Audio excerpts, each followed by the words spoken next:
Mayong hapon, mga kaigsunan. Kasagaran, pag-abot sa Pasko, atong naandan nga kita gyud mohatag sa atong mga anakon, sa atong mga anak, sa atong asawa, ug sa tanan natong mga hinigugma.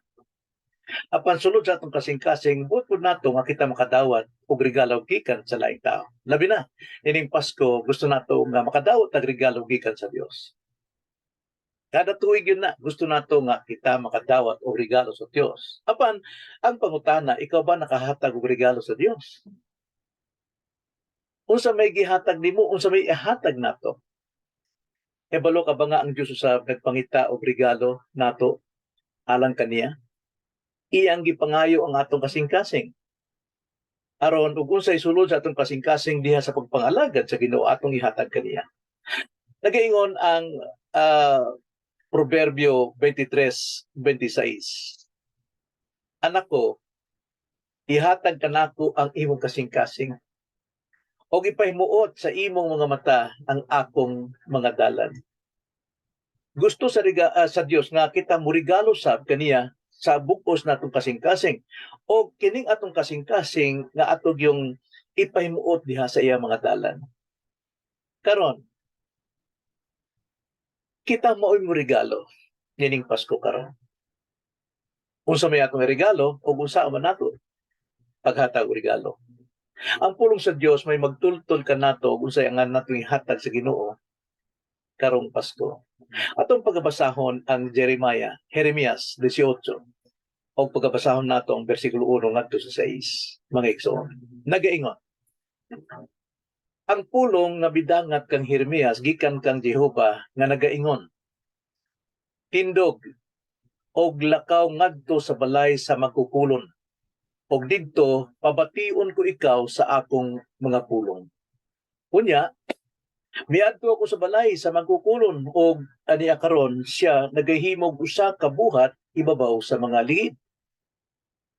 Og sa diha nga ang mga sudlanan nga binuhat niya gikan sa yuta nga kulunon nadaot diha sa kamot sa magkukulon. Kini gibuhat niya pag-usab og lain nga sudlanan. Sumala sa gipakamaayo sa magkukulon nga angay sa iya sa himuon gikan niini. Unya ang pulong ni Jehova midangat kanako nga nagaingon, o balay sa Israel, dili ba mahimo ko kanimo ang ingon sa gibuhat ni ining magkukulon? Nagaingon si Jehova. Aniya karon, ingon nga ang yutang kulunon anaa sa kamot sa magkukulon, maingon ni ana kamo ania man sa akong kamot o balay sa Israel. Mao kini ang pulong sa Dios o magampo kita, mga igsoon.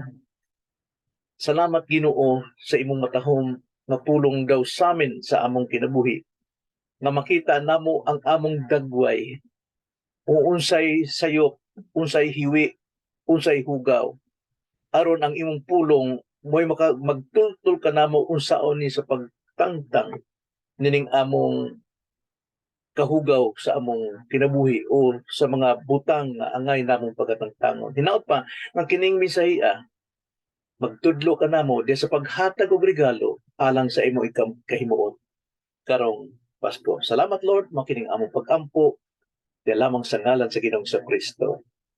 Amen. Kung nakahinumdum ta maigsoon, kita nagpaminaw sa mensahe sa atong serye ginganlan og ang hulagway sa tao.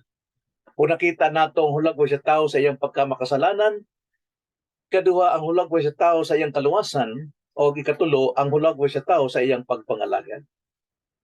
Dugang pasabot ni ini maigsoon sa pagka-anindot, sa pagka-great salvation nga atong nadawat, dakong kaluoy sa Dios nga kita iyang dag-on sa iyang pulong. Kay tungod ang pulong sa Dios naglarawan sa kahimtang sa tao.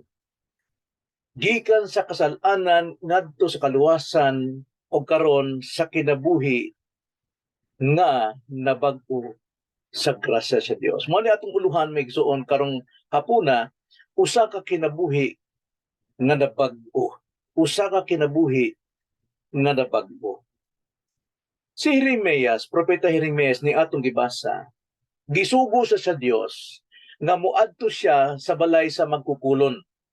Aron sa unsay makita niya sa gibuhat sa magkukulon, maoy mensahe sa Dios ug unsay gibuhat sa Dios alang sa Israel ug alang kanato na igsuon. So busa mingadto si Jeremias aron ipasabot kaniya unsay pagkadaot sa Israel, unsa pagkahugaw, unsa pagkamaot sa Israel ang katawhan sa tao nga gikan sa ilang gawas dito sa pagkaulipon 450 years sa Egypt og sila naa na nakatindog na diha sa mga sa yutang gisaan apan nagkinabuhi nga daw mura og way Dios. Nga unta sila naa na gud sa pagpangalagad o pagpahamtong sa ilang pagkamatarong o pagkabalaan apan sila nagpasagad sa ilang kinabuhi. Ang ilang kasing-kasing tua sa laing dapit, tua sa lihok sa kalibutan. Busa ato makita dinhi unsay pagkadaot sa Israel o giunsa siya gibuhat sa Dios. Pag-usab. Giunsa siya gikaluy-an sa Dios o giunsa ta gikaluy-an sa Dios sumala sa atong kinabuhi nga kita iyang giluwas apan ang atong kaluwasan atong gipanginabuhi nining kalibutan nga wa gyud ta og nagpasagad gyud ta kinsa ang Dios sa atong kinabuhi og kinsa kita nining kinabuhi. Mao kini ang mensahe sa Dios alang kanato aron nga kita nga gibag-o sa Dios murigalo kaniya sa atong gugma og sa pagpangalagad kaniya. So atong tan-awon kining atong mensahe sa tulo ka puntos may igsuon. Primero, tan-aw nato ang problema sa kinabuhi nga musukol, nga morebelde. Versikulo 3 ngadto sa 4 nagiingon, unya miadto ako sa balay sa magkukulon o ganiya karon siya naghimo og usa ka buhat ibabaw sa mga ligid. Og sa diha nga ang mga sudlanan nga binuhat niya gikan sa yuta nga kulunon, nadaot. Nadaot diha sa kamot sa magkukulon. Kinigibuhat niya pag-usab og lain nga sudlanan. Sumala sa gipakamaayo sa magkukulon nga angay sa himuon gikan niini. Tanaw maigsuon. Kining Israel, ang syudad o sambahayan sa Israel nga giluwas sa Ginoo gikan sa pagkaulipon sa Ehipto ug karon natagamtam nila ang pagkamaayo ang grasya sa Dios sa yuta nga gisaad kanila. Apan misukol. Ang tao o ang Israel sama sa kulon nga binuhat sa Dios. Binuhat sa Dios. Kini iyang giumol gikan sa yuta. Tan-awa. Ang dagway, ang pagkatao sa Israel gikan lamang sa yuta, giumol sa usa ka magkukulon. Mausab kitang tanan. Kita mga tao gikan sa yuta o giumol kita og nahimong kalag na kinabuhi. Genesis 2 verse 7, hinumdumi.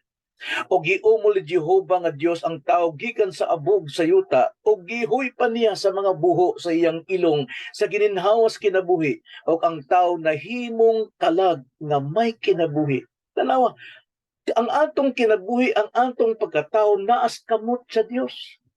Naas kamot sa Dios. Labi na ang mga Israelita nga gikan sa pagkaulipon o kita usab gikan sa pagkaulipon sa sala naatas kamot sa Dios. Apan unsay gisulti? Versikulo 4, og sa diha nga ang mga sudanan nga binuhat niya gikan sa yuta nga kulunon nadaot. Mirebelde, nadaot, bisa diha sa kamot sa magkukulon. pagka maot paminawon nga naatas kamot, naatas grasya, naatas gahom sa Dios, anay noong tamadaot sa iyang grasya, sa iyang kaluoy, sa iyang gugma. Maunay dako kayong foolishness. Naata mismos kamot Dios apan naata musupak diha sa Dios.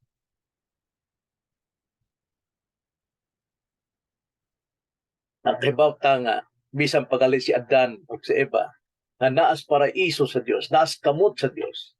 Na diha sa grasya, kaluoy o pagkamaayo gugma sa Dios. Apan midawat lang gihapon sa tentasyon ni Satanas. Di ba usa na dakong pagka-rebelde nga naakas kamot sa Dios unya anhan yung kamusupak. Anak ka ba daot diya sa taliwala sa grasya sa Dios? Tanaw atong basahon gud ang Genesis chapter 3 panahon ni Adan ug Eva niya si Eva nga naa diya sa paraiso pagkanindot sa paraiso tanang butang dito pagkaanindot na ang presensya sa Dios. Apan unsay nahitabo? Atong basahon ra gud ang Genesis chapter 3 atong balikon. Nga kini usab mahitabo lang gyapon sa diha nga kita luwas no na. Nag-ingon sa Genesis chapter 3 og sa didto nga sila nagtrabaho sa paradise unya siguro nangaon sila nagsurusuloy si Adan at si Eva unya pag-abot nila dito sa punuan nga makahatag og kaalam sa dautan og maayo tuwa si Satanas naghulat og higayon nga usa nila muduol apan ang babae gyud miduol kay naikag man sa bunga nitong punuan na nga mao kini sumala dito sa Genesis chapter 2 verse 16 to 17 nga si Adan gisultihan sa Dios nga ayaw kamo pagkuha og bunga ni anang punua kaysa diha nga kamo mupupo diha og mukaon siguradong mamatay kamo. Ang pasabot mabuwag kamo sa presensya sa Dios, mamatay ang inyong spiritual connection with God. Wa na mo'y kahimuan nga makaduol sa Dios. Wa na mo'y kahimuan nga makatawag sa Dios kay putol na ang koneksyon. Sama ba sa cellphone? Kung naglobat ta, namatay ang atong battery, putol, di usahaw nato, di kadungog, wa gyud mapaminawan, bisan pa, bungol ta, patay ta sa atong koneksyon sa pikas. Mausab, kung maputol ang atong relasyong espiritual sa Dios, patay gyud ang atong koneksyon. Di gyud ta makapaminaw, di ta makabati. Bisan pag mo swagit na ang Dios nato kay tungod patay ang atong koneksyon kaniya, di gyud ta makabati. Tanawa, Genesis chapter 3 verse 1. Giunsay sinugdanan nga naputol ang koneksyon espiritual ni Adan og ang Dios. Verse 1, karon ang bitin malalangon labi pa kaysa nga tanan nga mga mananap sa kapatagan nga gibuhat ni Jehova nga Dios og nag-ingon siya sa babae. Primero gyud ang mutintal mao ang yawa, mao ang kalibutan, mao ang sala nga naglublob diha kanato mo ni mutintal kanato og nag-ingon siya sa babae, di ay nag-ingon ang Dios dili kamo makakaon sa tanan nga kahoy sa tanaman. Unsay mamatikdan nato ang yawa nagpaminaw sa pulong sa Dios o giunsay iyang pamulong sa Dios ngadto sa iyang katawhan. Kay mao man ni gamiton sa yawa iya mang tuison. So nganong gidawat ni Eva ang tentasyon kay tungod nagsugod sa pagpaminaw. Kay kung dili ka maminaw sa tentasyon unsa may dawaton nimo? Wala. Mo ni problema kanato nga naa na ta diyas kamot sa Dios magpamina lang gihapon tag unsay pagtulun-an ining kalibutan o unsay mga tulun-an ining mga tawo nga makiadmanon ning kalibutan. Unya unsa pa? Wala siya muhawa. Nakigharong hinuon siya ngadto kang Satanas hangtod nga naibog na siya didto sa prutas sa kahoy nga gidili sa Dios og siya mikuha og mikaon og gihatag pagyud sa iyang bana. Ang bana sab kay tungod iyang gihigugmang iyang asawa, hala sige, bisag sala, sige buhat niya kay tungod sa higugma. Mao na usahay, mao na higugma sa kalibutan, ano? Nga mas labaw nga sundon ang gugma kaysa sa kabubuton sa Dios. Mao man na ang mga prinsipyo sa mga artista nga follow your heart, believe in your heart, trust your heart. Mao na usa ka problema. So busa, tungod sa sala, anha na musibaw na gyud ang pagsukol sa Dios. Mga tarungan na. Sukad nga si Adan, nakasabot nag-unsay maayo og dautan nga angay ang Dios lang ko'y muhatag na og nato diag unsay atong himbuhatong maayo apan mubuhat og putas dautan. Nakigharong na sa Dios, nakipag-stroke na sa Dios. Mao na ang problema sa sala. Mo nang si Jeremias gipangadto sa Dios, nagkadiho ngadto sa magkukulon kay mao kana ang itsura sa tao, giunsa siya pagpumol, giunsa siya pagbuhat sa kamot sa magkukulon apan naguba gyud, no? Nadaot, di kay nadaot nga ang magkukulon may nagdaot kaniya, dili nadaot siya sa iyang kagalingon. Kay siya sa iyang kagalingon, siya nakasala kay midawat siya sa tentasyon sa Dios. Subusa gipalaya sila sa paraiso sa Dios. Chapter 3 verse 22 to 24 Genesis. Og miingon si Jehova nga Dios, ani akaron ang tawo nahimo nga ingon sa usa ka nato sa pagkaybalo sa maayo og sa dautan. O karon tingali unyat ituy-od niya ang iyang kinabuhi og mukuha usab sa kahoy sa kinabuhi og mukaon og mabuhi sa gihapon. Tungod niini gihinginlan siya ni Jehova nga Dios gikan sa tanaman sa Eden aron sa pag-uma sa yuta nga gikuhaan kaniya. Busa gipahawa niya ang tao o gibutang niya sa may silangan sa tanaman sa Eden.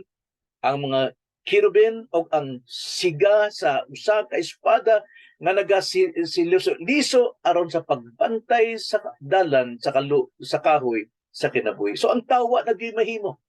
Di nagyod makasulod didto sa Eden. Ambot pasabot didto sa lugar nga madugtong ang relasyon sa Dios o ang tao kay kini nabuwag tungod sa sala. Namatay ang relasyong espiritual. Nasabtan ba nato maigsoon nga ang sala mo nimo patay sa atong relasyon sa Dios.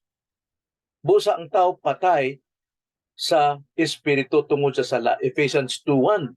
Og kamo iyang gibuhi sa mga patay pa kamo tungod sa mga kalapasan o mga kasalanan. Karon, ang mga tao karon hambog, higal kaayo, maingon sila nga tuo Dios, musalig mo Dios, usa ang pagkasalig sa tao nga patay man ang iyang koneksyong espiritual sa Dios, di man siya wa man say contact sama sa cellphone, patay. Kinahanglan bag-uhan siya battery o i-charge siya aron nga mabuhi og dunay koneksyon sa iyang magbubuhat. Karon, kay ang tao wa mangyoy mahimo. Kay nagaingon ng Roma 3:23, sanglit nakasalaman ang tanan og nakabsan sa himaya sa Dios. Nganong tanan mo nakasala nga si Adran og si Ibarra man mo nakasala? Tanaw ang pulong sa Dios, Roma 5:12. Busa maingon nga ang sala misulod sa kalibutan pinaagi sa usa ka tawo og ang kamatayon misulod pinaagi sa sala. Tanawa tungod sa katawo kay ang si Adan maoy atong amahan sa tanan. Nakasala siya, nadawat nato ang kasalanan kay tungod kita nakasala kimi kuyanap ang kamatayon. Namatay kita sa espiritual. O sumpay pa sa Roma 5:12, og natungod niini ang kamatayon mikuyanap ngadto sa tanang mga tao. Sanglit ang tanan mga tao nakasalanan. So unsa may paglaom sa tao?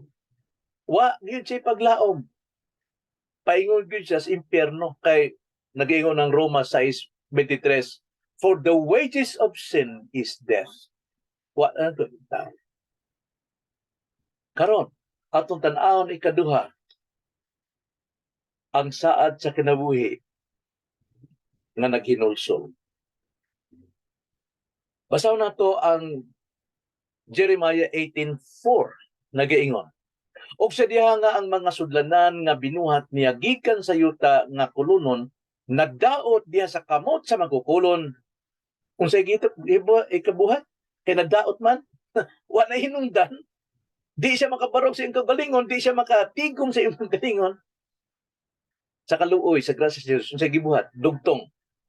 Kini, gibuhat niya pag-usab og lain nga sudlanan.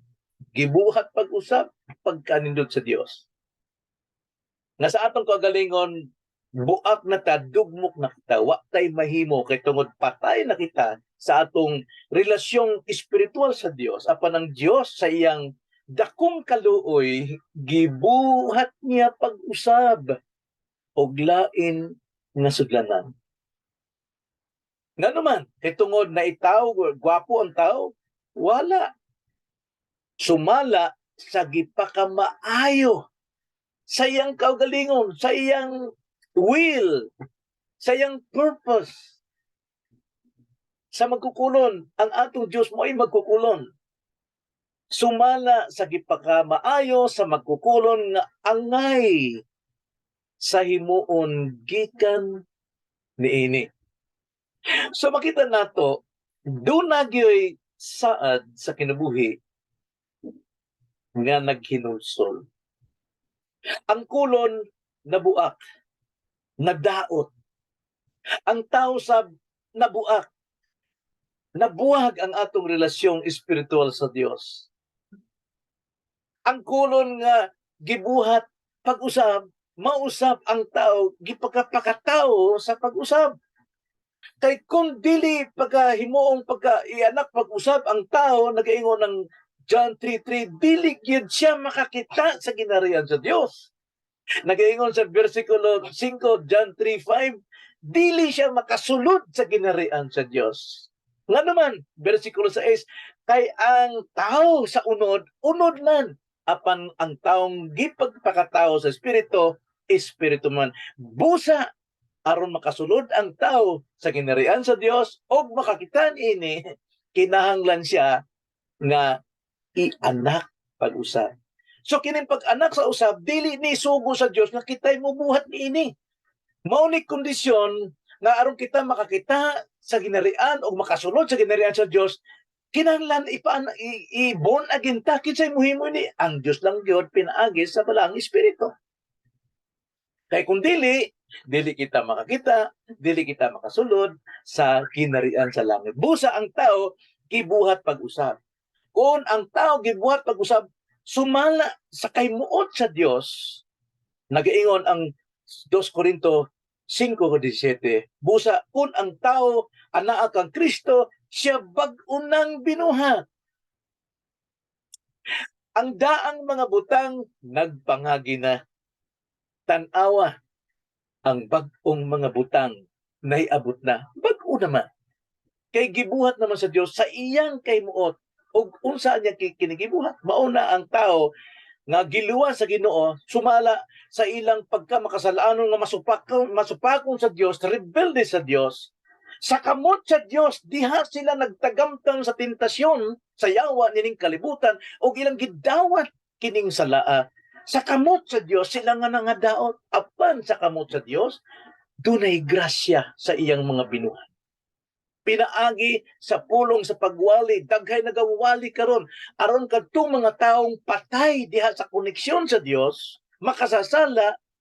Pinaagi sa pagpaminaw sa ilang kaugalingong pagsabot, maminaw sila, ang Ginoo mo'y moabli sa ilang kasing-kasing, but pasabot ang Ginoo mo'y mo hatag nilang bag-ong kinabuhi. So busa pinaagi sa pagpaminaw sa pulong nga dili madugta, ang tao ianak pag-usab sa bag-ong kinabuhi. Atong basahon gud ang Santiago 1:18 o ang 1 Pedro 1:23. Primero nag-ingon ang Santiago 1:18. Sa iyang kaugalingong kabubuton, sa iyang kaugalingong kabubuton, sama dito sa magkukulon, ngayang gibuhat sama sa iyong kabubuton. Sa iyang kaugaling kabubuton, kita iyang gipanganak pinaagi sa pulong sa kamaturan aron kita mga himong ingon sa mga pangunahang bunga sa iyang mga binuhat. Mao na ang born again. Unya 1 Pedro 1:23, kamo gianak pag-usab dili sa binhi nga madunot ra, dili pinaagi sa tao, pinaagi sa kusog, pinaagi sa pamaagi binhi sa tao, kundili sa buhi o sa binhi nga walay pagkadunot, pinaagi sa buhi nga nagapadayong pulong sa Dios. Mao kana ang gahom. Roma 1:16, ang gahom sa Dios mao ang ebanghelyo nga alang makahatag kaluwasan sa tanang magatuo. Mao na migsuon. Sa diha nga gianak pag-usab ang usa ka tawo, nabuhi ang iyang espiritu. Karon kay nabuhi man, makadungog na gyud siya sa pulong sa Dios, o katong pulong nga iyang gipaminaw ang karon mao'y magasulti kani nga si Kristo lamang ang manluluwas. So busa musalig siya kang Kristo, madawat niya ang kaluwasan, dili pinaagi sa paningkamot sa tao buhat sa tao. Nahibalik ang dagway sa Dios diha kaniya. Karon dagway ni Kristo ang naa diha kaniya. Karon kay tungod siya naghinulsol man o misalig man, kaya ang paghinulsol pagsalig maor man na usara na ka coin, no, nagduhay naong musalig gali ka kaubang gyud ang paghinulsol, maghinulsol ka kaubang gyud ang pagsalig. So mao ni saad kinabuhi sa mga naghinulsol. Nganuman kay tungod nagdaot man sila. Karon sila gianak na pag-usab, naluwas na sila. Unsa may gipangita sa Dios karon kanato? Maglaraw-laraw tayo nining kinabuhi, dili sumala pa sa iyang panawag ngadto sa daang tugon sa proverbio. Unsa gisulti sa proverbio 23:26, anak ko, ihatag kanako ang imong kasing-kasing og ipahimuot sa imong mga mata ang akong mga dalan. Ingon ang Ginoo nga, nak, ihatag ra gud nimo ang imong kasing-kasing diri kanako. Irigalo gud na din nako, og imong ikalipay ang akong mga dalan nga akong ihatag kanimo. Mao ni buot sa Ginoo, ang Dios nagpangita og regalo. Ang regalong iyang gipangayo kanato mao ang atong kasing-kasing. Kay ang atong kasing-kasing nagyud ang kalipay sa pagpangalagan. So ikatulo, ato tan-awon ang kahimuan sa kinabuhing mutubag, nagatubag na. Versikulo 6, og sa balay sa Israel, balay sa Israel. Atong basahan ang 5 for immediate context sa diha nga nabuhat ng pag-usap ang usa ka kulon. Nagingon, unya, so diha sa pagtan-aw ni Jeremiah sa magkukulon, giunsa niya ang kulon nga nadaot sa iyang kaugalingon, karon iya kining naghimo giumol niya sa lain na pod. Primero siguro ang kulon nito tasa, karon iya nang gihimong bangha, gaming bangha. Kay sumala man sa iyang kabubuton, sa iyang kaugalingon. So nahimo na karon ni karon nga gamayng banga. Ug sa diya sa pagkahuman, sa pagkaumol, miabot ang pulong ni Jehova ngadto kang Jeremiah. Nagaingon sa 5, unya ang pulong ni Jehova midangat kanako nga nagaingon, o balay sa Israel. Tanawa, wala mingon nga o Israel, kundi si Jeremiah mao man siya ulo sa tibok manay sa Israel. Siya ang ambassador of Israel. Siya ang mao ang representative of Israel. Sama ni Marcos, siya gyud ang representative sa tibok Pilipinas, no? Kung magdaot siya, ang iyang asawa daot po ang Pilipinas. Mao nang giingon dinhi, unya ang pulong ni Jehova midangat kanako nga nagaingon, o balay sa Israel. Dili ba mahimo kuno kanimo ang ingon sa gibuhat ni ining magkukulon? Unsa isulti? Tanawa, Jeremias. Tanawa, bayang banay nga Israel. Tanawa mga Kristohanon. Ako ang Ginoo nagiingon. Dili ba na ako mabuhat? Kanimo ang gibuhat diha sa magkukulon sa maong yuta? Nagiingon si Jehova. Aniya karon, ingon nga ang yutang kulonon anaa sa kamot sa magkukulon, maingon ni anak kamo ani aman sa akong kamot o balay sa Israel. Kung sa ibuot pasabot nini sa atong Ginoo, ngadto ka Jeremiah, ngadto sa banay sa Israel, ngadto ka nato nga mga gibag-o na pag-usapan. Buot pasabot, dunan tay kaymuan na kinabuhi nga motubag sa atong Dios. Nga mutuman sa atong Dios. Tungod ang kulon nabuhat na, bag-o na siyang pagkatao. Makahatag na siya kalipay o himaya sa iyang magtukulon. Mausap ang bag-ong binuhat nga tao sa Dios. Makahatag na taghimaya sa Dios. Kay tungod bag-o na ang atong kasing-kasing, bag-o na ang atong espiritu, o gipapuy-an na ta sa espiritu ni Kristo sa atong mga kasing-kasing aron kita makatawag og amahan ngadto sa Dios. Bag-o na ta. So makahatag na ta og himaya. Tungod ang atong kasing-kasing nagyod, no? Focus na gyud usaray gihigugma mao si Kristo nga iyang manluluwas. Unsa nato paghigugma si Kristo? Dali ra maigsuon. Tungod kita mga bag-o nang kinabuhi, makatubag na kita, makasubay na kita kang Kristo pinaagi sa iyang pulong. Juan 14:15 nag-ingon, kung nahigugma kamo kanako, nag-ingon si Jesus sa mga tawo nga gibag-og usab.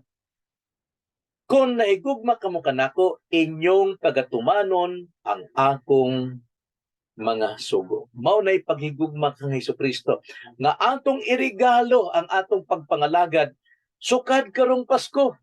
Imbis na ako 73 ka tuig nako sigdawat og grasya sa Dios, sigdawat og kaluoy sa Dios, sigdawat og kining pasaylo sa Dios, sigdawat sa pagkamatuod sa Dios sa akong dili pagkamatinud-anon.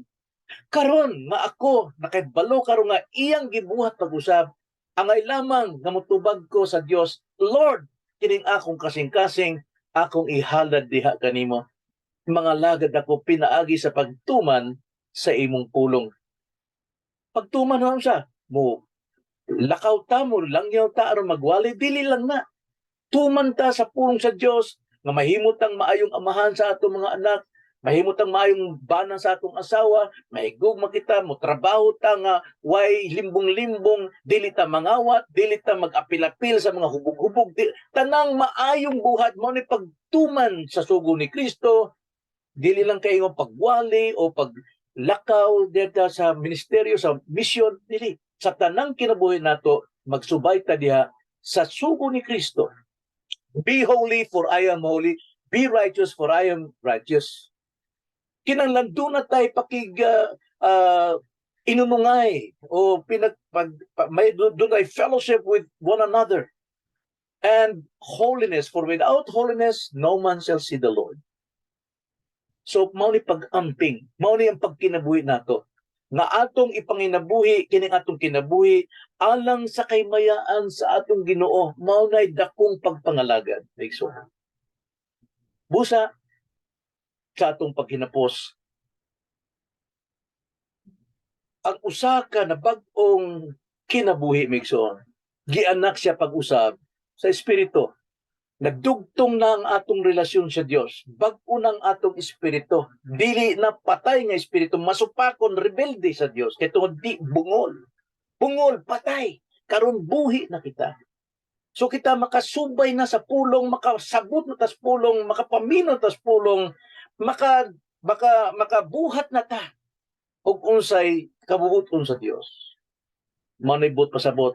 Sumala pa ni Pablo sa iyang suwat sa Galacia 2:20, gilansang ako sa krus uban kang Kristo, dili na ako ang nabuhi, kundi si Kristo ang nabuhi sa sulod nako, og ang kinabuhi nga karon Akong ginakinabuhi sa lawas, akong ginakinabuhi pinaagi sa akong pagtuo sa anak sa Dios nga nahigugma kanako og mitugyan sa iyang kaugalingon alang kanako. So isip nga kita mga bag-ong binuhat sa Dios, dili na kita mauitag iya sa atong kaugalingon.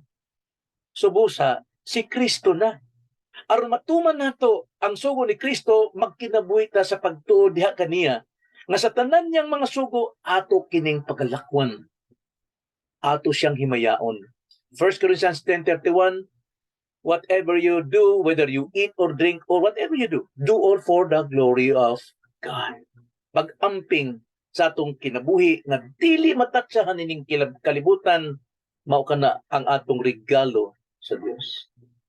So dili na kita mo tag-iya ang pagalingon. So ay hatag nato maingon ang 1 Corinthians 6:19-20, wala ba ka masayon nga ang inyong lawas templo sa Espiritu Santo nga nagapuyod sulod ninyo o nga kini ninyong nabatunan gikan sa Dios, kamo dili sa inyo sa inyong kaugalingon busa kay gipalit naman kamo sa usa ka bili, himayaan ninyo ang Dios diha sa inyong lawas. Mao ni usa ka kinabuhing nagbag-o, magkinabuhi sa pagtuo, pagtuman sa pulong sa Dios, magkinabuhi sa pagkamatarong o sa pagkabalaan. Mao kini ang regalo nato sa Dios. Usa ka kinabuhi nga nabago. Magampo ta may igsoon.